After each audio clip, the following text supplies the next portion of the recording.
Hello, this is Wolf Gaming IT, where we bring our hobbies of gaming and IT to you. Hello and welcome to tonight's video. Tonight we're going to be discussing the installation of a Kubernetes cluster utilizing a single master and a single node. This is just a preliminary video that gives you a basic understanding of how to install Kubernetes using the kubeadm utility and installing a node to connect to the master. We're also going to touch on how to make the master actually configurable for your pods. Before we begin, I do want to note that there are numerous different ways to install Kubernetes, other than just the kubeadm method that I'm showing you today. Please feel free to check out any of the methods, and I will be linking to Kubernetes website in the description that shows some of these different methodologies. This time I'd also like to remind you, don't forget to subscribe to the channel, hit the little bell for notifications so you'll get an update anytime I post new game or IT related videos. What we're starting with is two vanilla Ubuntu VMs that I've installed using Oracle's VirtualBox. You can use any hypervisor in your dev environment or whatever utility you have. The basic requirement for this is having a Linux server. In this video, we are dealing with Ubuntu, and all of the commands and packages are specifically geared toward that.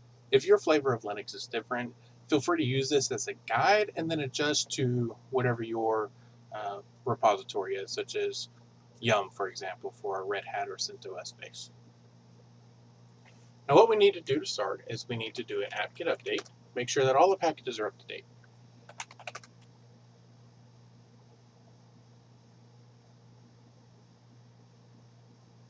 Okay.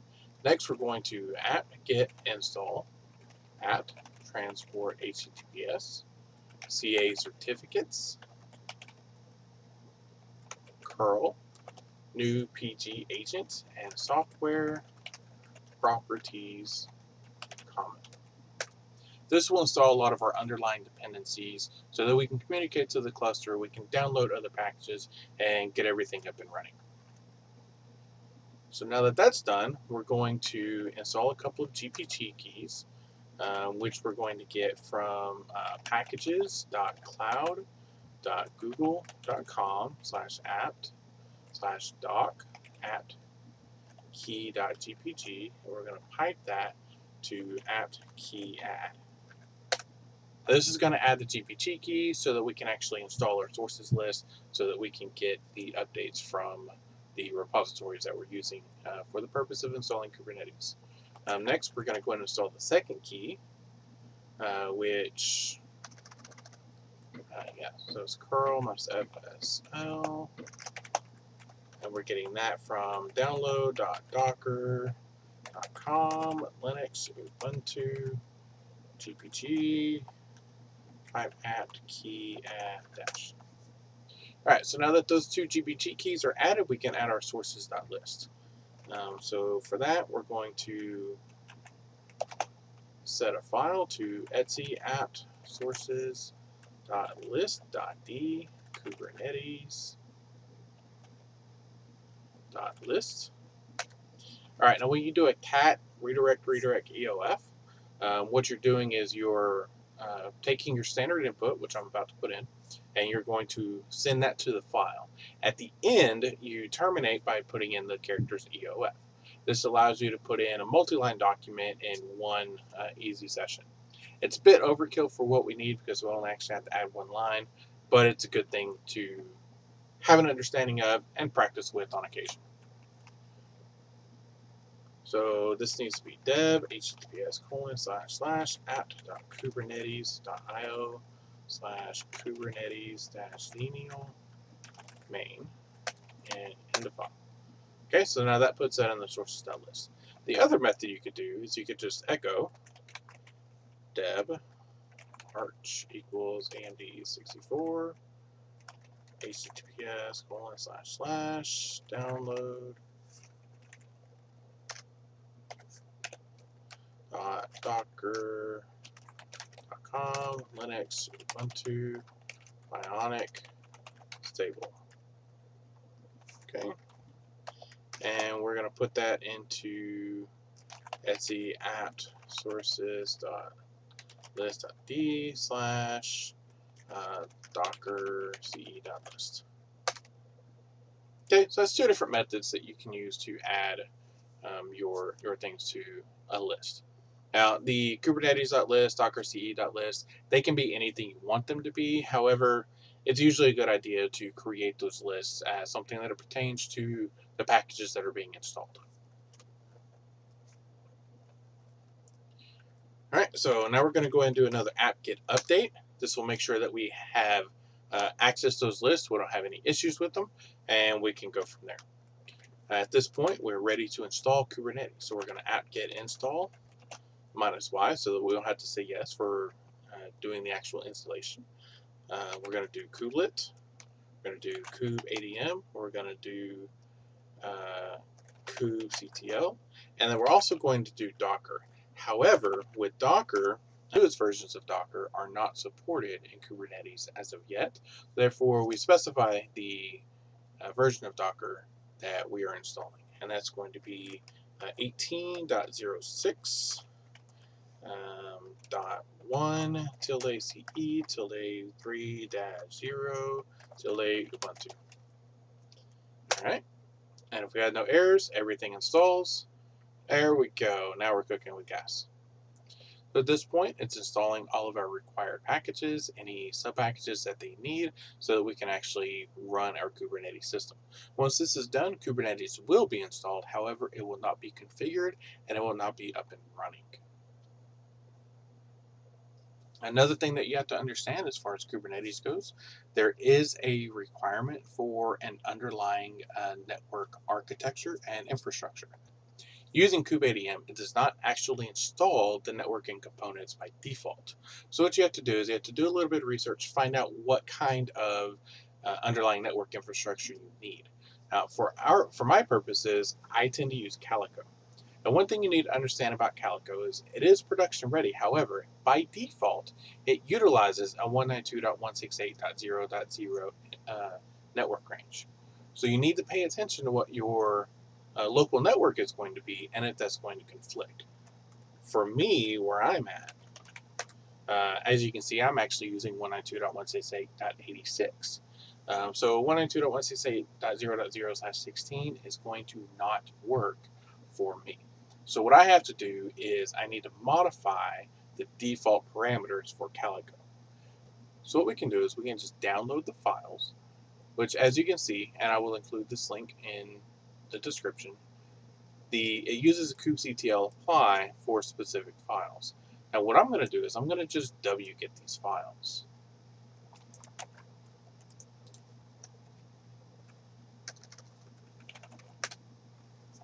Okay, there's one of them. And there's the other one. Alright. Now that I have those downloaded, if I grep 192.168 from calico.yaml, we'll see that that value is in there. We're going to go ahead and modify that file. We're going to look for 192.168.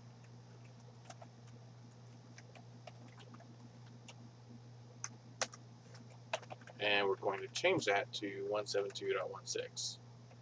All right, so we're going to use 172.16.0.0/16.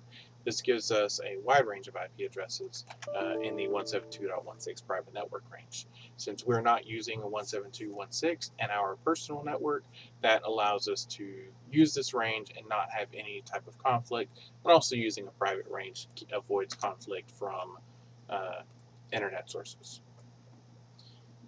All right, at this point, we're ready to install Kubernetes. We're going to utilize the kubeadm. We're going to do initialization, and we're going to specify the pod network CIDR equals 172.16.0.0/16. This is the network. This is the network range that we set up in the calico.yaml. Adjust this as needed for your specific circumstances. All right, does the pre-flight checks and begins doing the actual installation. While this is running, I did mention earlier, we are using a master and a slave. Now to be able to do the slave, we have to install Kubernetes there as well. So I'm going to go ahead and switch over to my node, which we can see here. And everything that we've done so far on the other system, we need to redo here. So we're going to start with the apt-get update.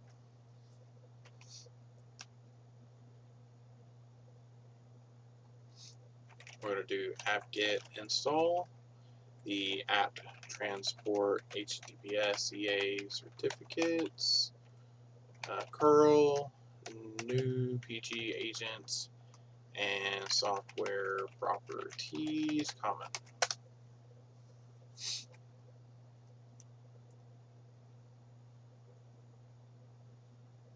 Okay, now that this is done, we need to go ahead and put our sources list in there. For the sake of time, I'm just going to go ahead and copy and paste these.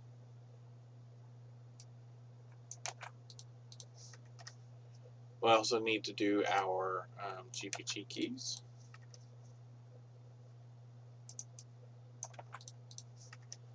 All right, now we're ready to apt-get update. And apt-get install kubeadm, kubelit, kubectl, and docker ce equal to 18.06.1 tilde ace tilde 3-0 tilde ubuntu.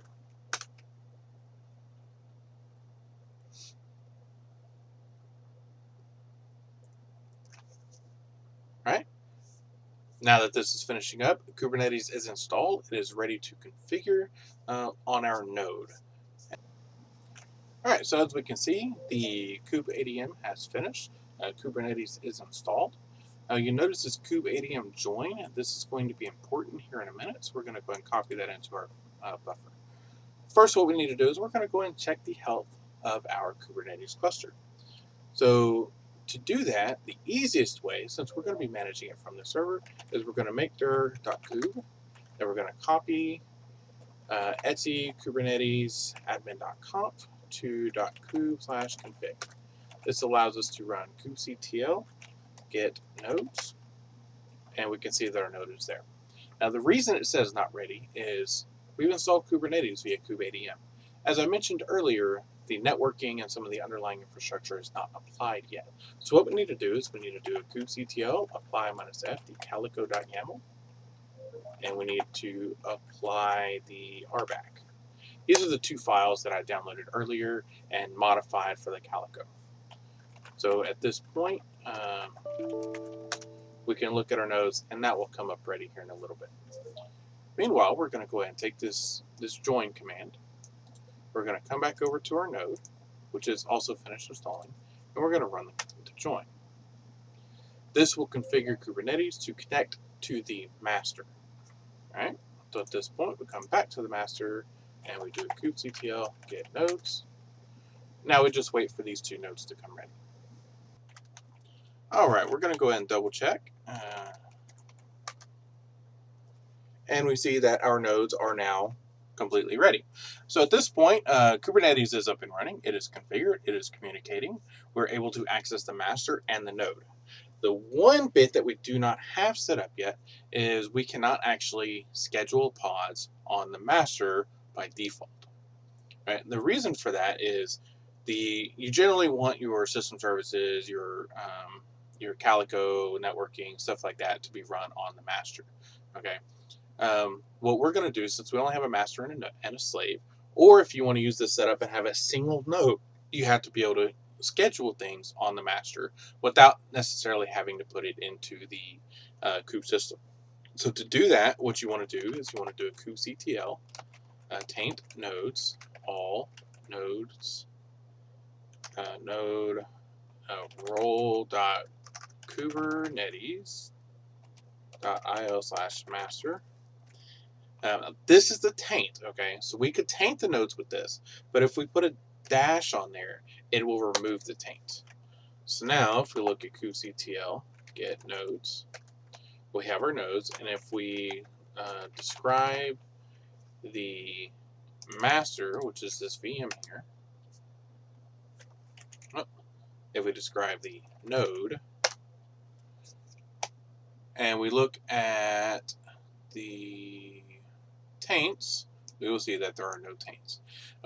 Again, this means that we are able to schedule nodes, schedule pods on this node, and we're able to move forward with installing any Docker containers and pods.